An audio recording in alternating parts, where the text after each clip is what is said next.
Table 314.16b in the National Electrical Code only lists wire sizes from number 18 to number 6. To determine the allowable ampacity for wire sizes larger than number 6, you'll need to use a specific formula. The formula is allowable amps equals 105 times the area in square inches raised to the power of 0.80. Let's apply this formula to a 2/0 THHN copper conductor as an example. According to Table 5, the area of a 2/0 THHN copper conductor is 0.191 square inches. Now, plug this value into the formula. Allowable amps equals 105 times 0.191 raised to the power of 0.80.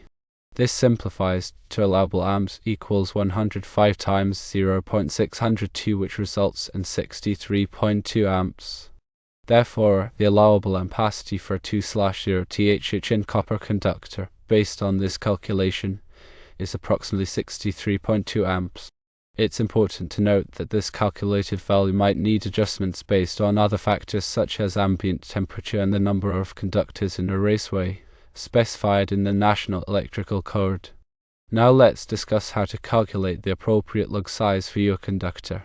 The free space number mentioned in Table 5 of the National Electrical Code is not directly used for calculating lug sizes. Instead, it indicates the maximum cross-sectional area of the wire, including its insulation, that can be accommodated within a conductor entry point. To determine the correct lug size, follow these steps. Firstly, identify the conductor size and the type of insulation used.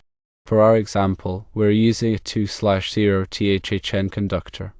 Secondly, refer to Table 4 on page 512 of the National Electrical Code, or a similar comprehensive table, to find the insulated outer diameter (IRD) of the conductor. The insulated outer diameter represents the overall diameter of the conductor including its insulation. Thirdly, multiply the insulated outer diameter value by 1.5. This accounts for a 5% clearance around the conductor when it's inserted into the lug. This clearance ensures ease of installation and prevents damage to the insulation. Fourthly, select a lug with a conductor hole diameter that is slightly larger than the calculated value from the previous step. This ensures a proper fit and secure connection.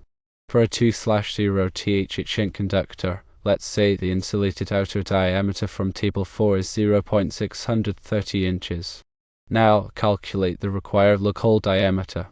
Lug hole diameter equals 0.630 inches multiplied by 1.5, which equals 0.662 inches.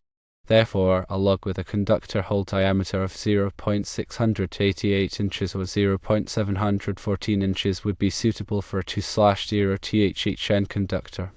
Always consult the lug manufacturer's specifications to confirm that the selected lug is appropriate for the conductor size and application.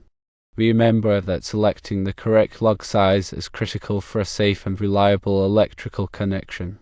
An undersized lug may not properly accommodate the conductor, leading to overheating and potential failure, while an oversized lug may not provide a secure connection. Always adhere to the National Electrical Code guidelines and manufacturer's recommendations when making electrical connections.